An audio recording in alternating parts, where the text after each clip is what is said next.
The Zamzam River, you can see it. It's not a river. Sorry, the Zamzam It's well. like a reservoir. Yeah. The Kaaba's here. The Zamzam well's what? How many feet away? I'm not sure how many feet. It's an underground reservoir.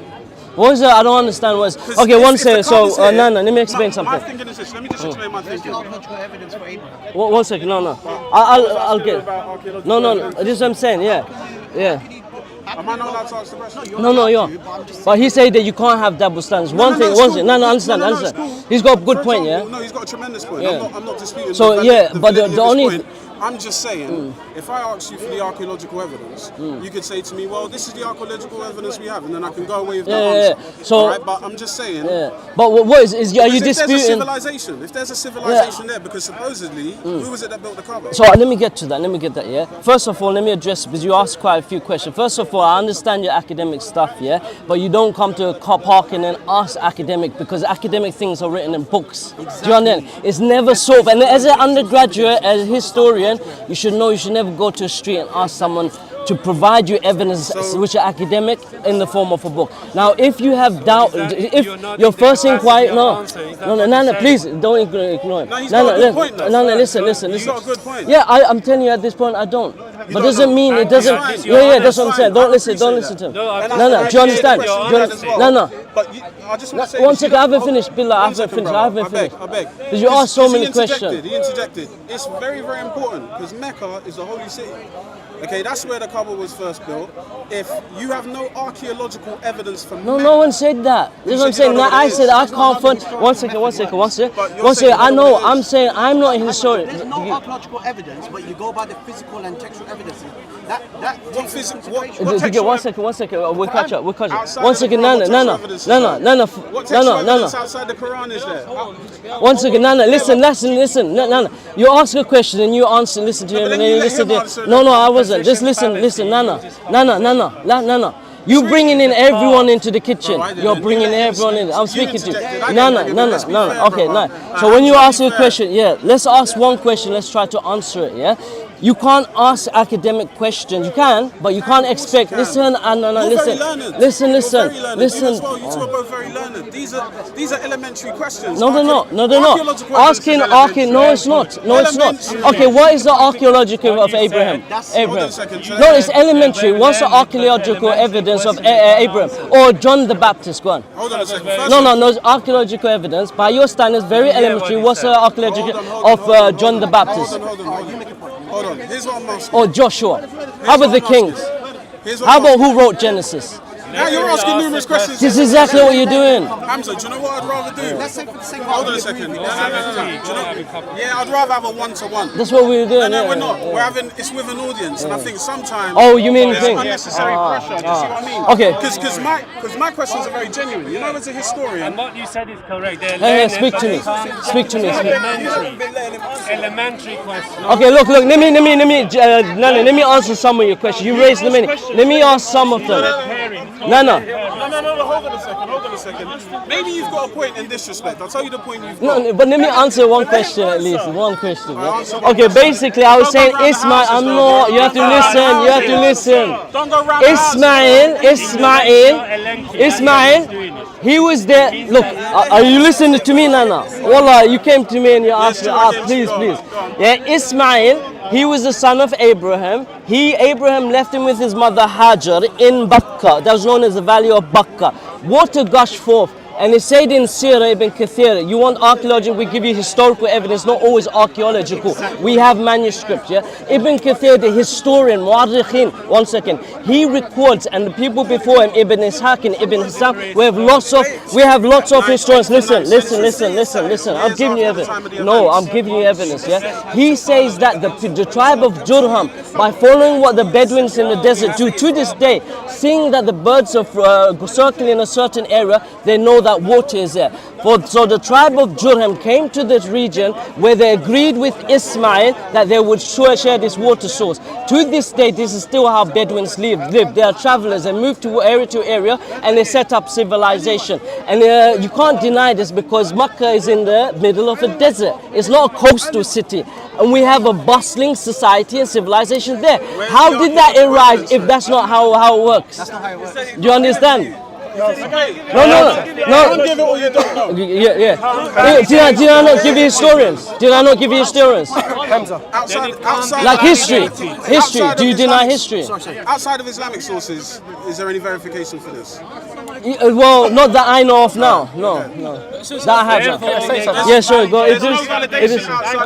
What's this? Yeah, to me, do you want to stand aside? Your thing is over.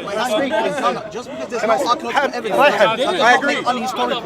Let's concede there's no archaeological I agree with that. That's a possibility, How but does that show that Makkah is unhistorical? because that's the way history Which one? works. No, you have physical Sudan? evidence, you have textual evidence. Talk to me Uqaf. about the physical It's evidence. not just market from the Jahiliyyah remains. In Jahiliyyah. Oh, he's got one. You have textual evidence. Carbon dated to that time. Wait, he's got one. Carbon dated to that time. The skeletal remains. Yeah, that's physical remains. Yeah, That's physical evidence. Carbon dated to that time. Straight. Look, just because there's no It got a bit messy. Okay, no. Okay, so. Oh yeah, sir. Scientific proof, that's what he's asking. History is classed as a form. Yeah. Guys, can I say? Yeah, go on. Catch up with you lot on a one-to-one. Can I say something? Yeah. Can I say something? Yeah. Go. So I'm going to read you. One question. What's wrong with this guy? Oh please, Nana. Sorry, I thought you were Thank you. talking. So I'm going to read something from a newspaper, the Evening Standard. Yeah. Appeal to unqualified Can I finish? That's what it is. In London, the Islamic Heritage Research Foundation predicts some 98% of the Kingdom of Saudi's historical and religious sites have been destroyed since 1985. Just months before the Saudi government approved the demolitions, the BBC during its January 2014 podcast, Beyond Belief, Archaeology and Religion, explored just how difficult a job Islamic researchers have in excavating pieces of history from the part of the world. Irene Ria, the podcast host, put the question to Professor Tim Insol, archaeologist, Al-Qasimi, Professor of African Islamic Archaeological and Institute of Arab and Islamic Studies. Mr. Ria asked, the study of archaeology in Islam is quite problematic, like you're saying, because a lot of the evidence has been destroyed because it reeks of idolatry. Professor Insol replied, I would say there are incidents of where this sort of evidence has been destroyed. We had one in Timbuktu where there was some shrine destructions going on, but there are still many shrines surrounding it. I think the issue is to do with the understanding of Islamic practice, that there are different varieties within practice and the overall structure of Islam. That's what I'm going to finish. I'm going to finish. I think where the destruction has taken place, from which we could have learned an immense amount, it is in Saudi Arabia itself. In particular, the great sites of Mecca and Medina. If work has been possibly there, then we would have learned a lot. Both Saudi,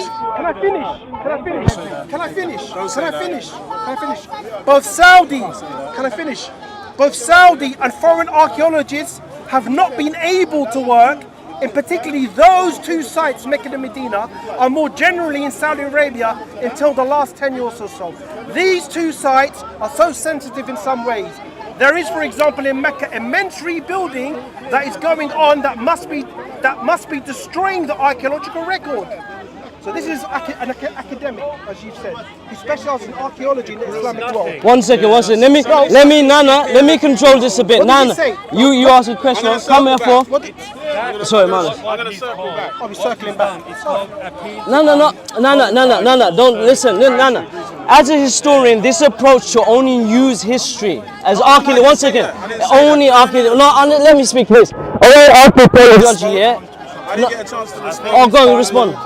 Go on, respond. No, I'm going to circle back because I've got to speak to these guys as well. But What I will say is this.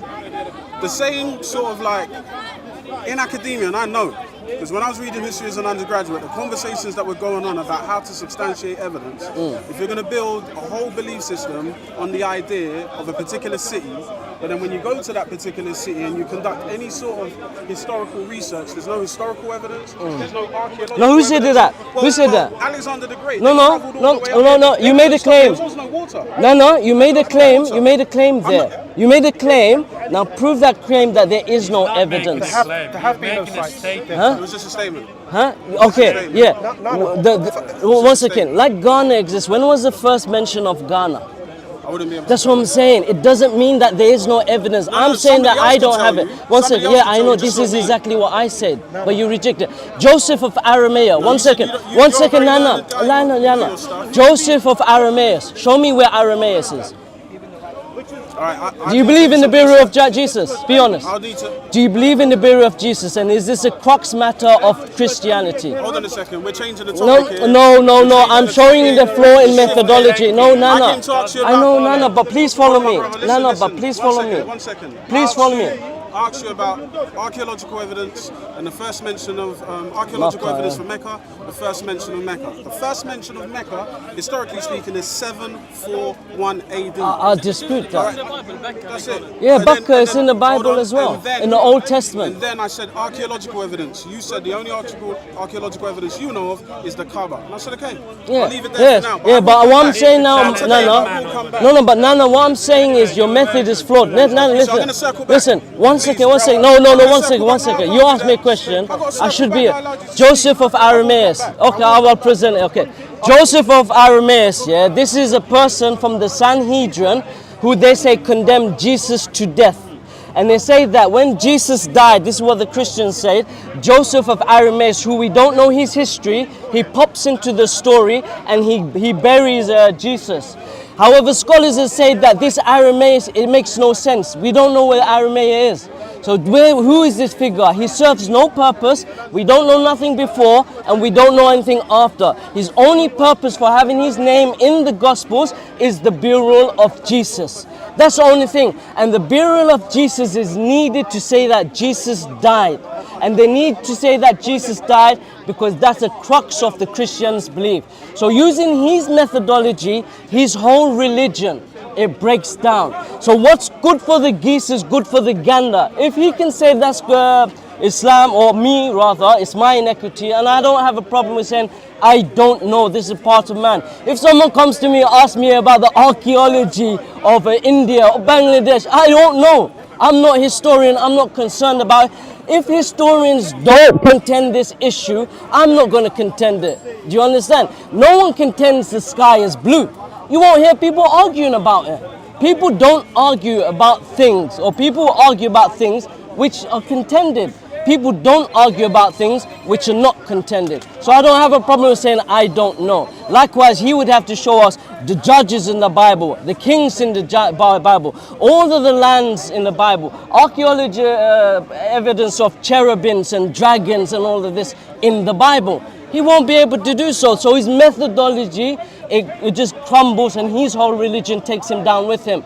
But he wants to use that standard against Islam. Anyway, the angels, they said to Allah subhanahu wa ta'ala, La ilma lana illa ma 'allamtana. Subhanaka la ilma lana illa ma 'allamtana. Oh, glory to you, Allah. We don't have any knowledge except that which you teach us. Jazak Allah Khair. Do you understand? I just want to say what I read out, because he talked about academia. He said academia, academia, academia. And when I quoted Professor Tim Insall, archaeologist, and Al-Qasimi, professor of African and Islamic archaeology at the Institute of Arab and Islamic Studies, and I quoted to him why there is no archaeological record and the reason behind it, he didn't respond. He didn't. His response was, I want to circle round. He didn't address the point. He said a fallacy. He said there have been archaeological digs and there is a lack of evidence. False. There have not been archaeological digs. False. They have not. That's what I say. Can I say something, please? No. No, we're not here to debate. Yeah. You talked about Jesus. No. I have a right to answer you here. Go down there and No, I have a right to So loud. Joseph of Arimathea. I'm not gonna engage with this You guy. talk about Joseph of Arimathea. Show me from the Where is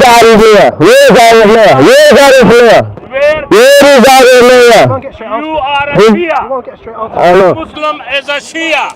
Muslim is a Sunni. Show